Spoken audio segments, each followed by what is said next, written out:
Good morning, everyone. This is Ehsan Arjman, and you're watching episode 85th of Chanteh Podcast. Today, I'm joined by a very brave, outspoken voice in BC and Canada politics, Dallas Brodie. She is a MLA and leader of OneBC party and a strong advocate for accountability, property right, and pushing back against ideological overreach in government. The reason I have a lot of respect for Dallas Brodie is that in today's, when you see all the politicians, they easily cross the floor. They in one night they turn from conservative to liberal, and you ask yourself like, who should I trust? Like, who is standing by their values? Like, who can I, if I want to vote someone, why should I vote this person? Can I really trust anyone? And that's why Dallas is one of those person who stood by her values. She was kicked out of, eliminated from the conservative caucus because she stand by her values. She said, "This is not in the benefit of British Columbia. This is not what benefiting our province and British Columbian living in British Columbia." So that's say hi and introduce yourself a little bit. My audience are mostly Iranian Canadians. They're living in British Columbia, and they want to get to know you more. Okay, thank you, Hassan. That is a beautiful introduction. And I'm honored to be here today. And I want to thank everybody who's tuning in. I am a new person to politics. I was a lawyer for many years. I worked in broadcasting for 7 years, and I've had a long career. I was born way back in 1962. I am a fifth generation British Columbian. My family goes right back to the beginning of the founding of the city of Vancouver and the development and the building of this province. And that's probably why I got involved in politics, because I was watching what was happening in Vancouver and then in this province. And I was so desperate, and I would go to dinner parties and complain and say, what are we going to do? And then I decided it's time to stop talking, Dallas, and do something about it. So I took action and I got involved politically. And I had the good fortune to win with the BC Conservative Party in the election in October of 2024, just about 18 months ago. I won my riding, and it's been quite a journey since then. I've learned a lot about politics, which is not always a pleasant experience, I will tell you. But I've managed to survive.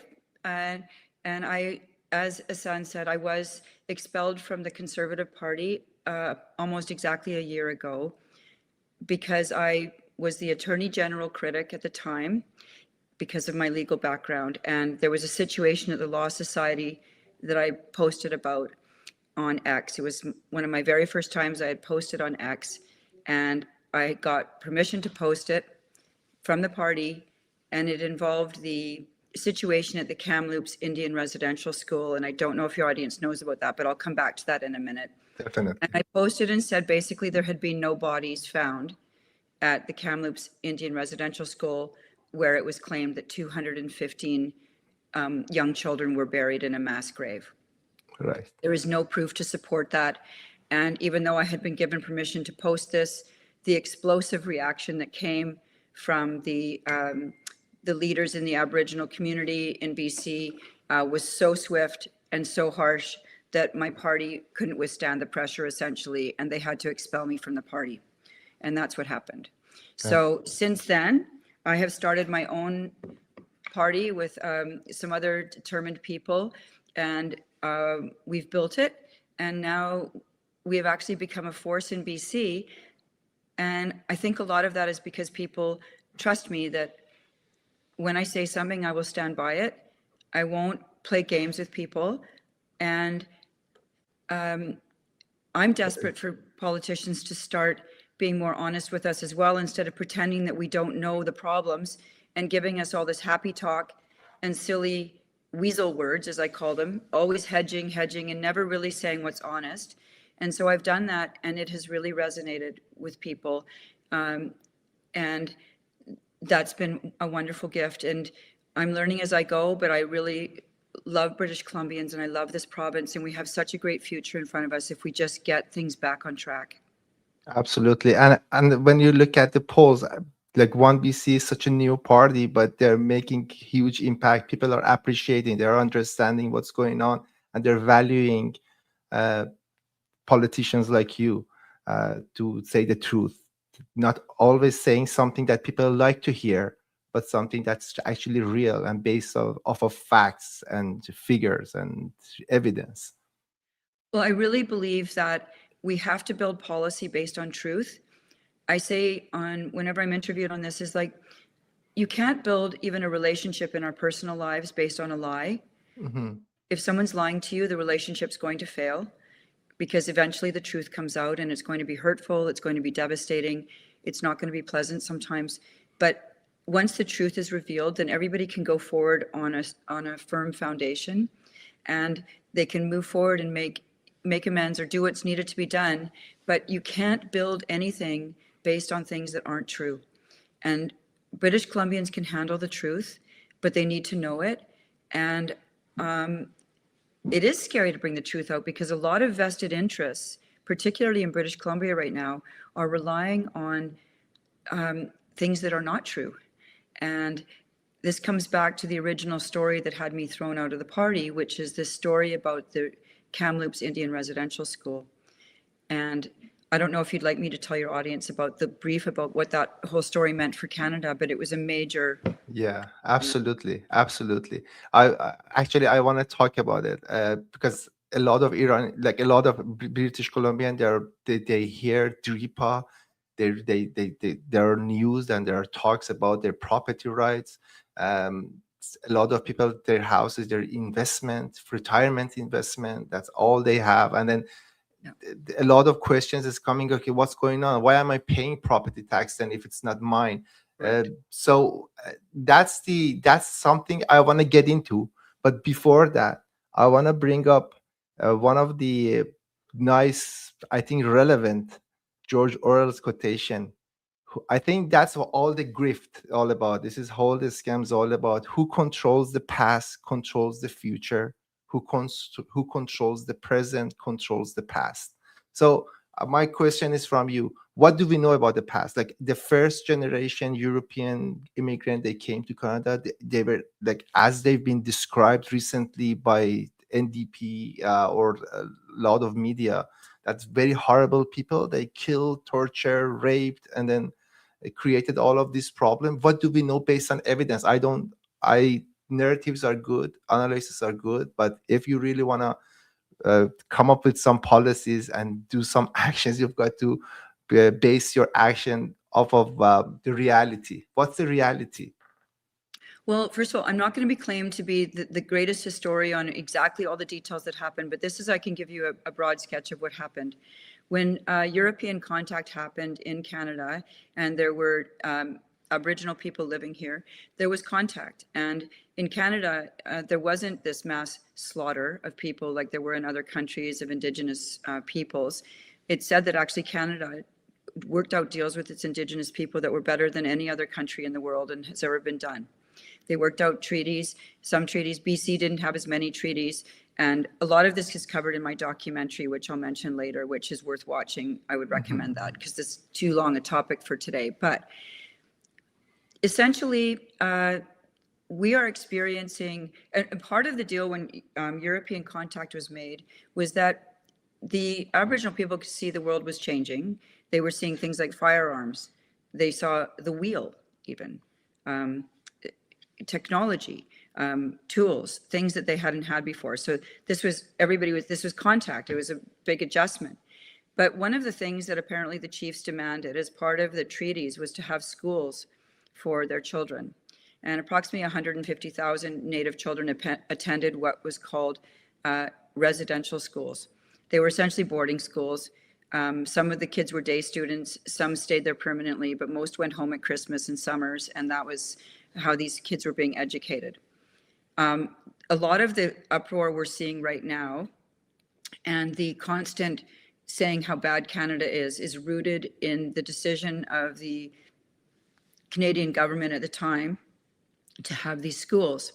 And even though they were requested, it was still, the blame is being put on that event as having destroyed Indigenous culture in Canada. And the words that are used are cultural genocide, genocide, things like that. So they're essentially saying that by going to these schools, they lost their own culture and they were forced to learn a new language, learn English, and they weren't allowed to speak their own languages and things like that, which is, probably all true. And that I'm not going to say that this was a cultural genocide, but I will say that they were being trained in new language and things, and they were being trained, and there were priests and nuns from the churches running these schools. So in 2021, and so the other part is that in the Constitution of Canada, like what's leading to these cases we're seeing now is Section 35. And in 1982, they enshrined Aboriginal rights and treaties in the Constitution of Canada. And since then, since that time, there have been judgments come out of the Supreme Court of Canada.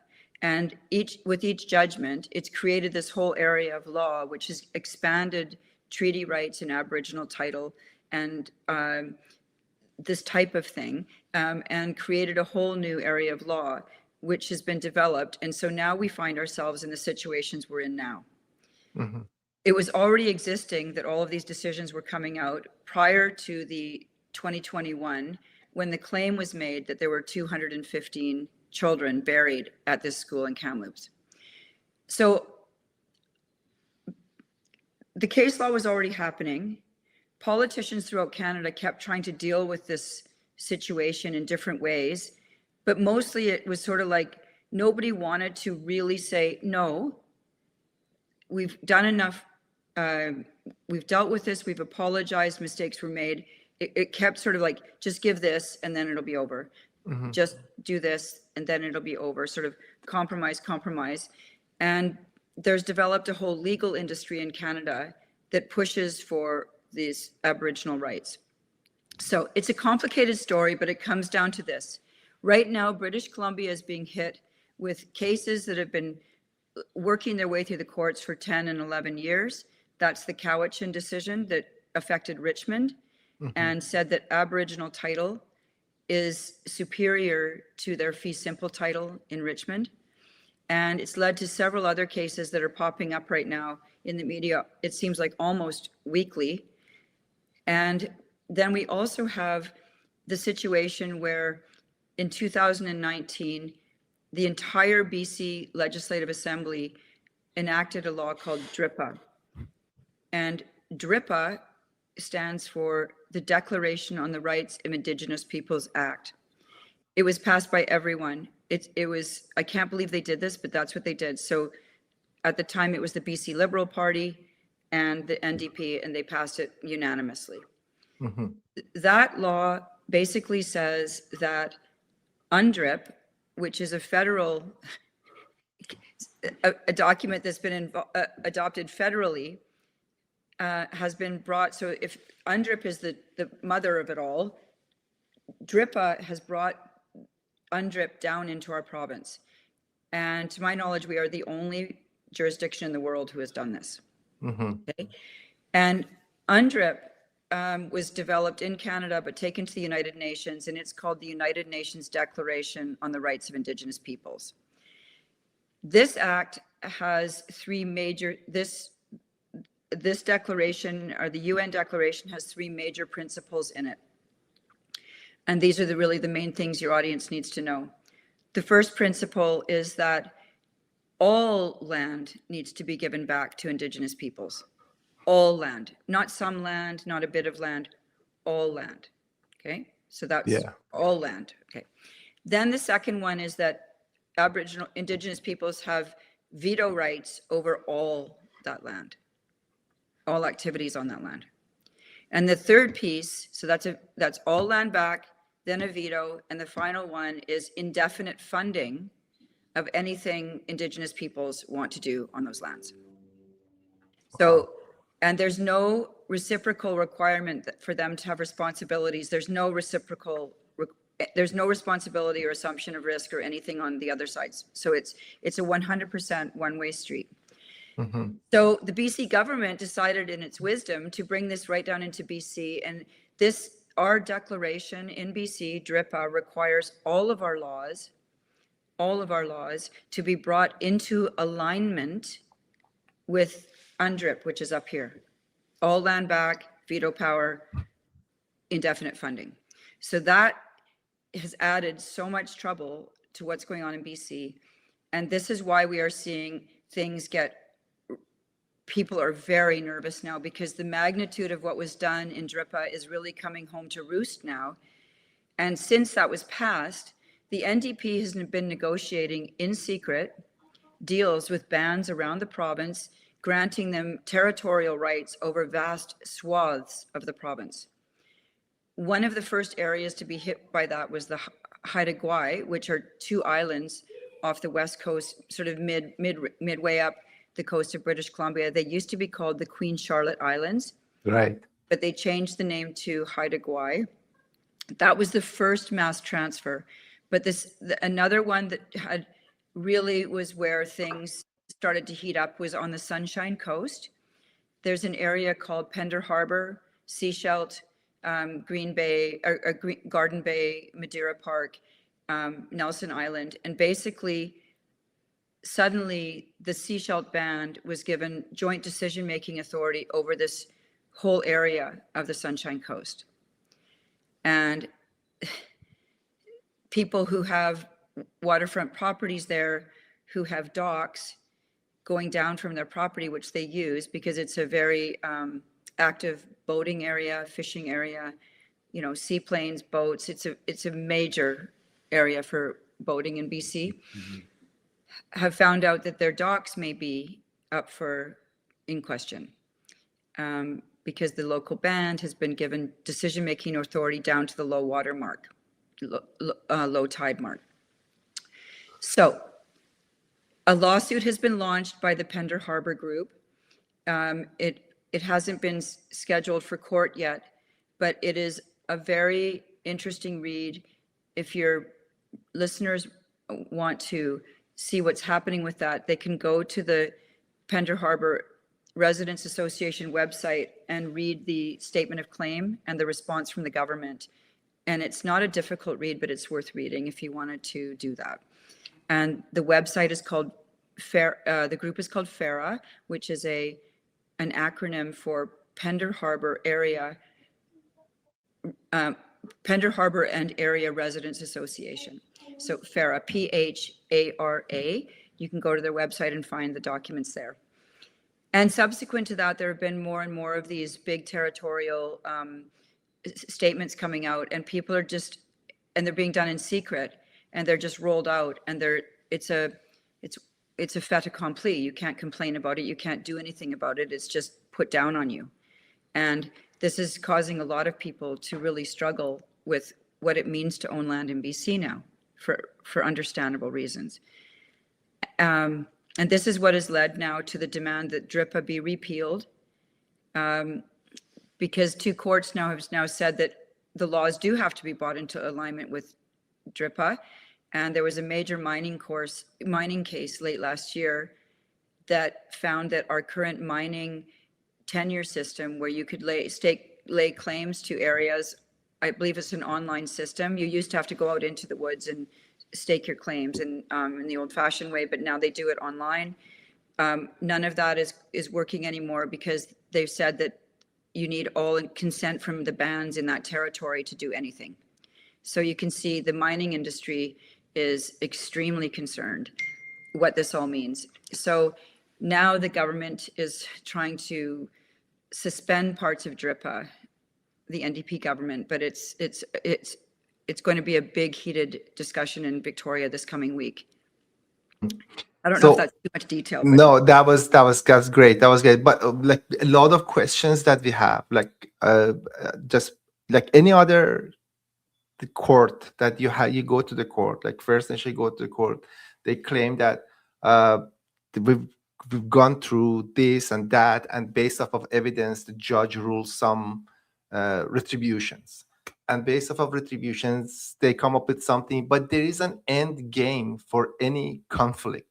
But this kind of reconciliation, it seems like it never ends. It just goes further and further and further, and it looks like we don't see what would be the end game here, like how we can reconcile and how we can rebuild DRIPA. Is would be a replacement? There would be something like that.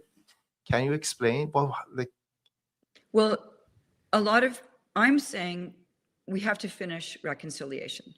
And I think I'm the first politician to say it, because we've all been trained, you're not allowed to say that because it's politically incorrect. You're not allowed to say that. But I'm getting calls and people saying, hey, when are we done reconciling? What are we doing here? Are we literally giving away our whole province to 200 plus bands in this province who represent less than 4% of the population of this province? What is going on here? How could this possibly be? And of course, growing up in Canada, a lot of us are motivated we want our Aboriginal people to do well and have a better life. They have struggled. There have been problems in that population, but we've seen that the billions and billions and billions that have been spent on this have actually not improved the lot of the average Aboriginal person. It has improved the life of chiefs and councils and an elite group of people that I call the reconciliation industry. We have been pouring money into this for 30 years now. And who's getting rich? Chiefs and council, lawyers, consultants, and developers. It is not helping the lives of the average Aboriginal person living in British Columbia. If you're connected to one of the special families on those reserves, yes, you might be doing better. But the truth is, it has become an industry where a lot of people, like the amount of money coming out of Ottawa, Victoria, and the municipalities is incredible. Like it's just a waterfall of money. And so whenever money is flowing out of government, for whatever cause it is, a lot of people jump on board and try and get part of the action. And that's what's happening. And so I say it's time for this to stop. And OneBC is laid out like sort of a 6-point plan. And the first thing that we would do is say all voluntary transfers of money, land, and power are stopped immediately. No more money. Voluntary, just handing millions to this band, millions. Like we're talking, some bands just get 100 million a year or 45 million a year for, 200, 400 people. And no one really even knows what it's going for. It just transferred. I've seen the checkbook for the government now. It's just like, and if you ask, what's the criteria for this? Oh, none. Or what are the receivables? What do you have to deliver? What are the deliverables on this? Well, that's not our business, that kind of thing. So that would stop. So a defunding. The second piece would be to repeal DRIPA completely, get it out, which the Conservative Party is calling for, OneBC is calling for, and that's get rid of DRIPA, and then declare UNDRIP, the federal thing that's looming over us all, declare that it is of no force in effect in British Columbia. Say, no, we're not having that here. And then the fourth step would be petitioning the federal government for a constitutional change to section 35 of Canada's Constitution. This would be much in the same spirit of what Danielle Smith has been starting to say to Ottawa. We need a new deal. This isn't working. Our province is going broke. We need a better deal and we need a new arrangement. So that would be the next step. And that's a long thing, but it has to be started. We have to say it's not working anymore. It's breaking our economy. Then the next step would be repealing the Indian Act. The Indian Act is the act that has governed created the reserves, created the band councils, and sort of set out how things are going to be managed when it comes to the Indians in Canada. And that act needs to go. The act should be repealed, and then each of these 200 plus reserves should simply start being transitioned into municipalities and townships with proper elections and give the people living there the right to own their properties. Because right now, if you live on a reserve, you're not allowed to have title to your property. you have something called a certificate of possession, but you're not allowed to mortgage it or work with it or sell it. So it's not allowing the people on these reserves to use their land the way the rest of us use it to get ahead in life. I mean, the way, over my marriage, we made money by buying a house and hopefully making, selling it and making $20,000. And then you buy the next one and you try and make money as you go along, fix it up. That's what I did. We fix things up and then sell it, try and make some money. That's a great way for a lot of people to make money. And so I want that for the Native people to be able to own their own land and be part of society. The Indian Act has really consigned Native people to living in communism, communist ethno-states where they don't get to own it. It's all managed centrally. And I don't believe in that. I believe in private property rights for everyone. Absolutely. And I don't think it's fair to these people. And we all know that only certain people are doing well in this system. The people at the top, just like in any communist system, the people at the top do really well, but the rest of the people don't. It's just, it's just like Animal Farm. Remember the book? Yeah.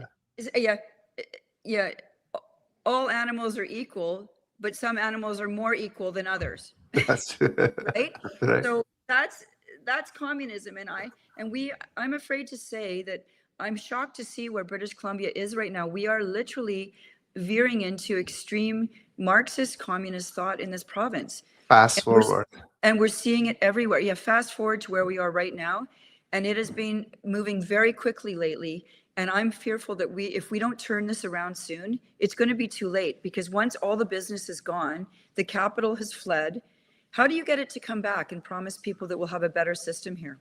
Yeah, exactly. And then you can see the numbers here, like private sector in BC, the number of jobs growth in 2019, and with respect to and all numbers and figures are supporting what you just said.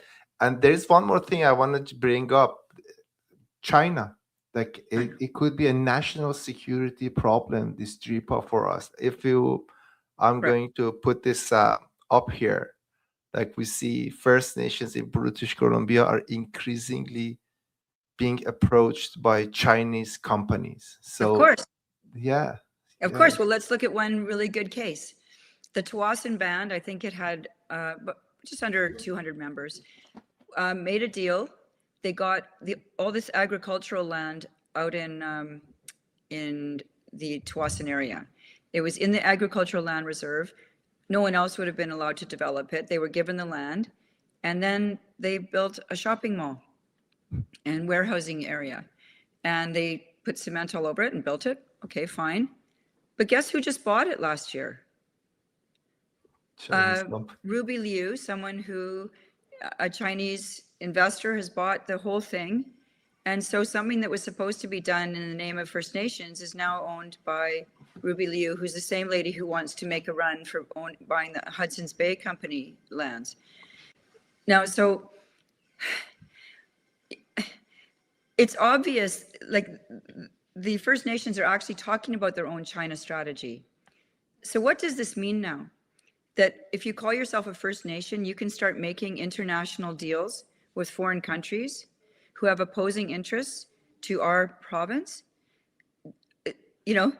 That's really not great. And this needs to be looked at very carefully, because people talk about private property being damaged, but the real prize in BC, what they're really going for, is the 95% of BC that is Crown land.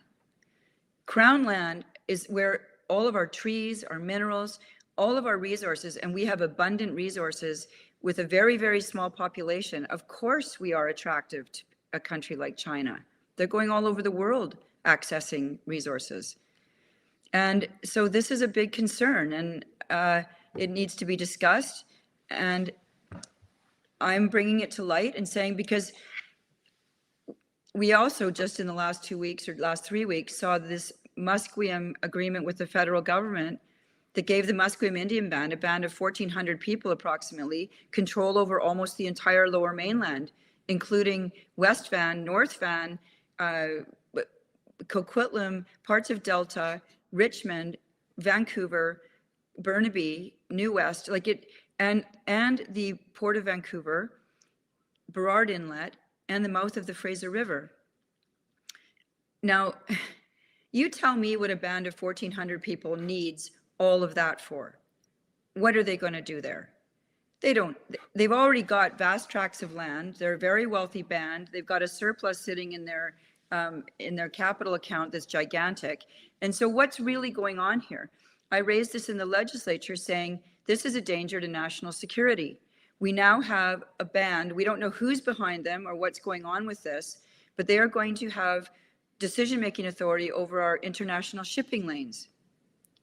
All of the marine life and everything in that area. There are international borders there. The port.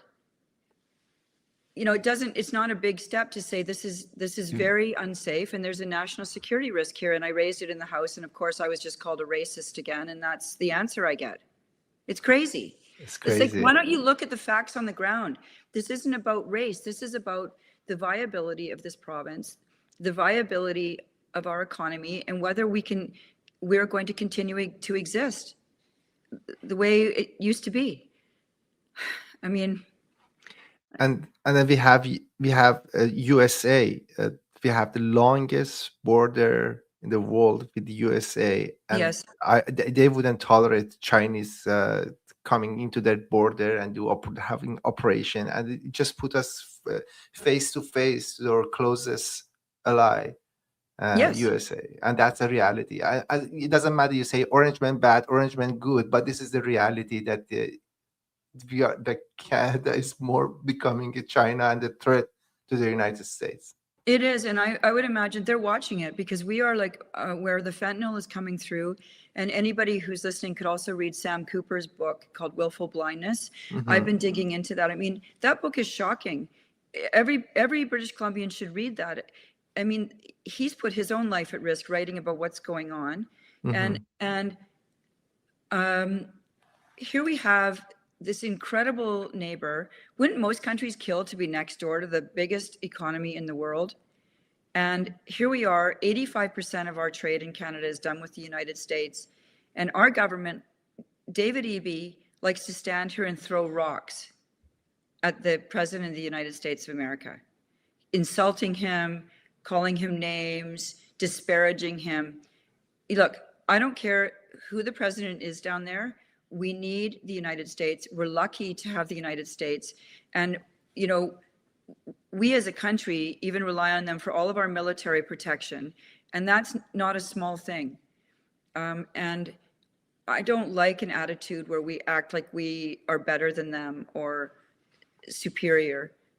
We are fortunate to have peaceful neighbors like that. Imagine if we were sharing the same border with other countries that were constantly bombing us or making incursions in here. We're very lucky, and I'm upset when I see us talking badly about the President of the United States. Whether it doesn't matter whether it's Orange Man or what man, it's not a good policy, and we need them, and they're a better trading partner in my view than China. I'm very concerned about China and its growing influence here. Right. And it's not the Chinese people, it's the CCP. I always have to make the distinction. I love the Chinese people. Like they've been an amazing addition to the city. They're a wonderful population. It's not about that. It's the CCP has its goals around the world, and we are on their list, and we know they're here. Absolutely. And I don't know why the media doesn't report on this more often. It's incredible to me. Yeah, it's one of the most important topics in Canada.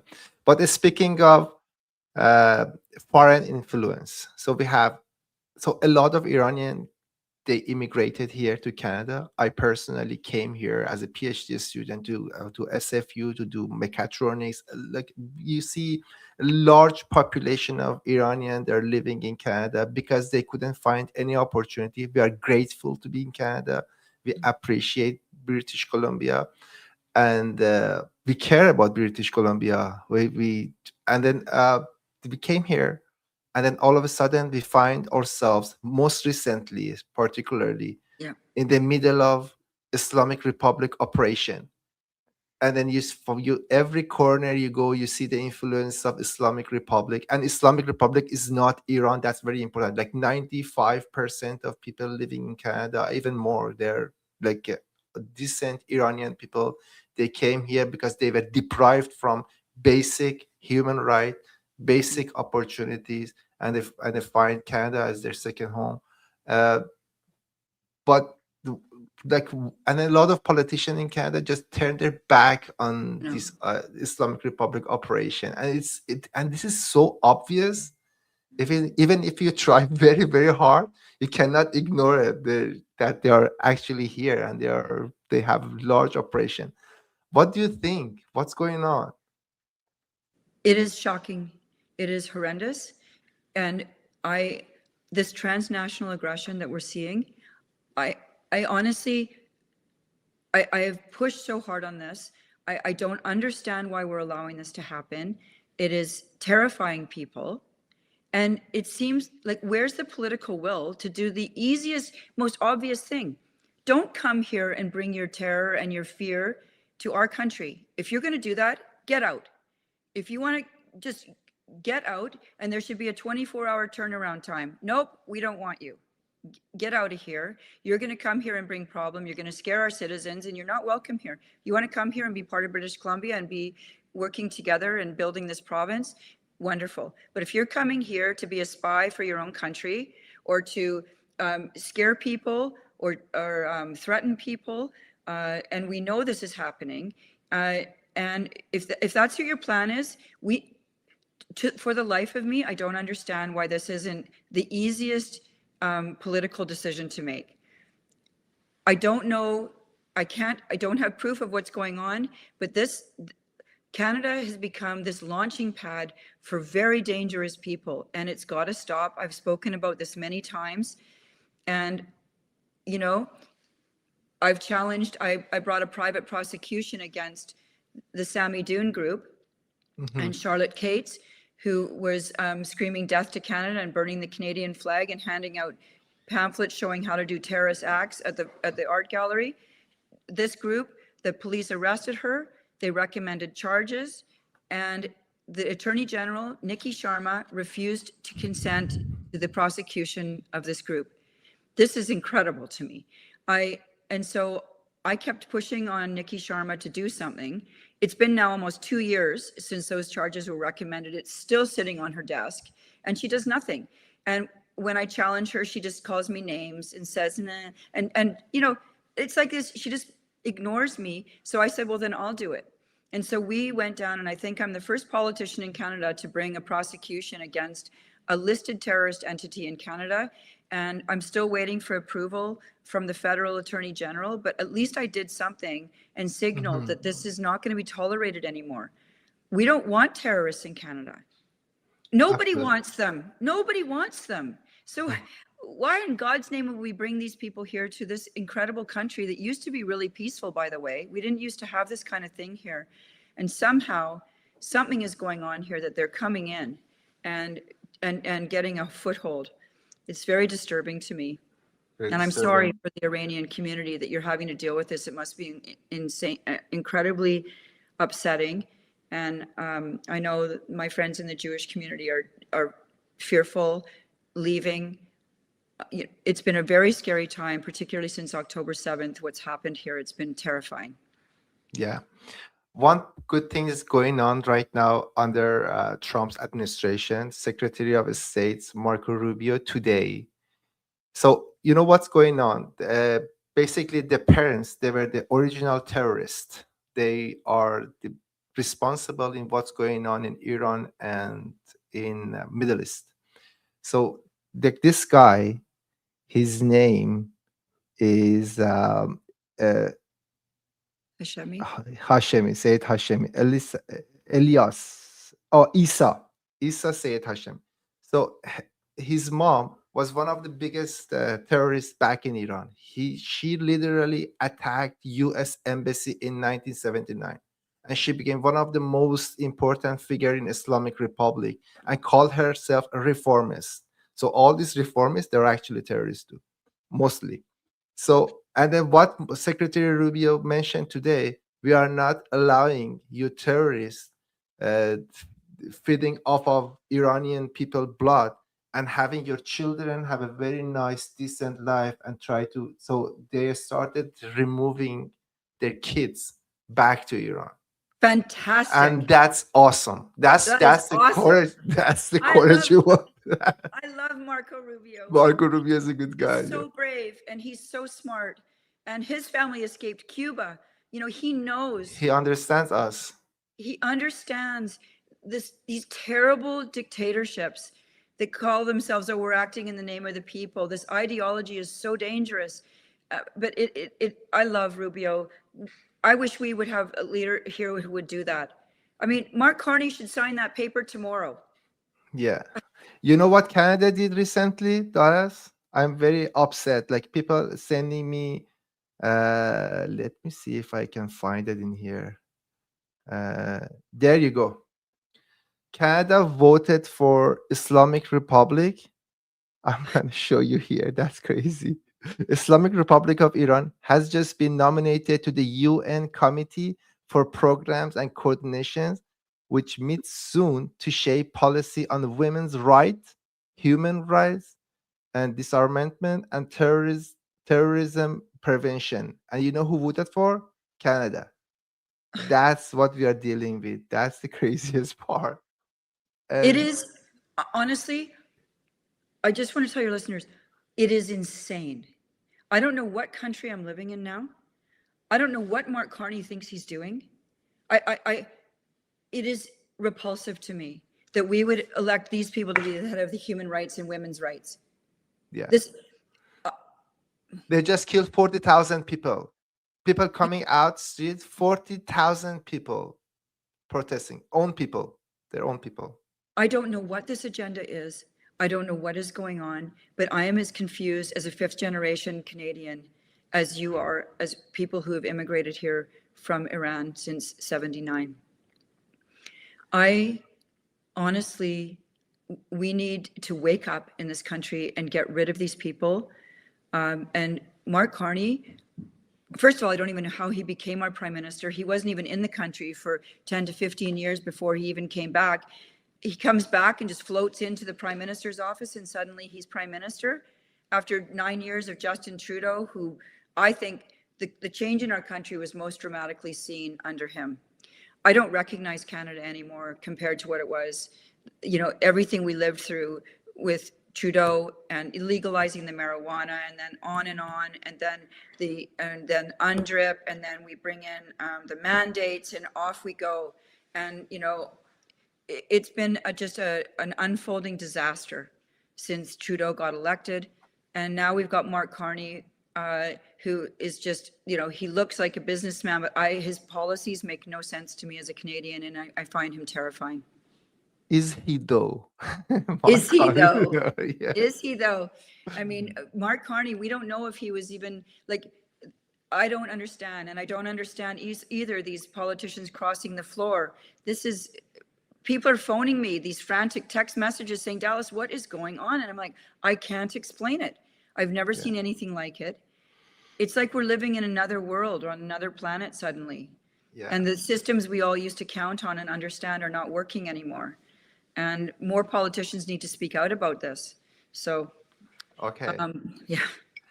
So, like people like me, a lot of people like me, they want to empower politicians like you to be brave, to do the right thing with no apology, and bravely do the right thing. So I see you are teaming up, making a deal with Yuri Fulmer. Yes, Do you want to explain how we can support you? Yes. Yuri Fulmer is an incredible man. He is one of the people running for the leadership of the BC Conservative Party. And he approached his team approached OneBC to ask us if we would form a coalition with him. If he becomes leader, he will ensure that OneBC, my party, gets 5 seats uncontested in the next provincial election. For me, this was a wonderful, wonderful idea, because he said OneBC is polling so well that they will need OneBC to help. Otherwise, there will be, a vote split, or, that's what people feel, that there will be a vote split. So we made a deal with him, and Yuri, I think, has the ability to do the really deep and hard work that's going to be needed to be done in British Columbia. Whoever wins this leadership race will almost for sure be the next premier of this province. And I think Yuri would be a fantastic premier. Why? Because he understands business. He's 54 years old. He's a seasoned businessman who understands fiscal issues. He understands management, and he understands the task ahead of him.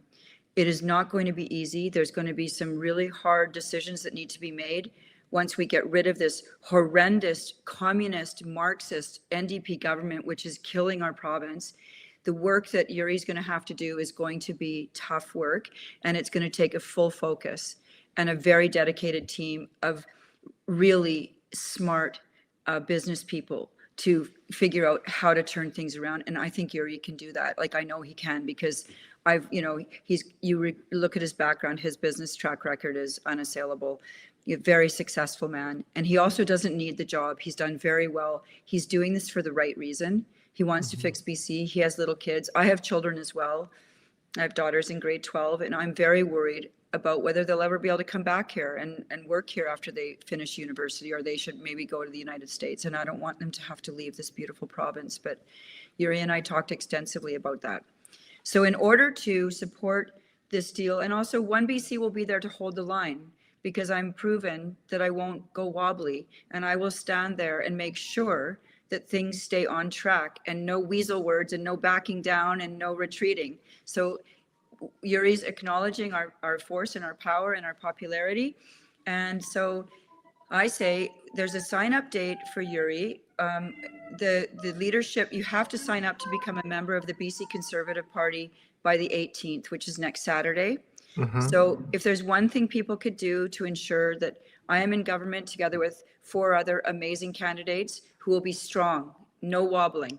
I want you to go to the Conservative Party website, sign up a membership. It's not expensive. I think it's $10 or $20.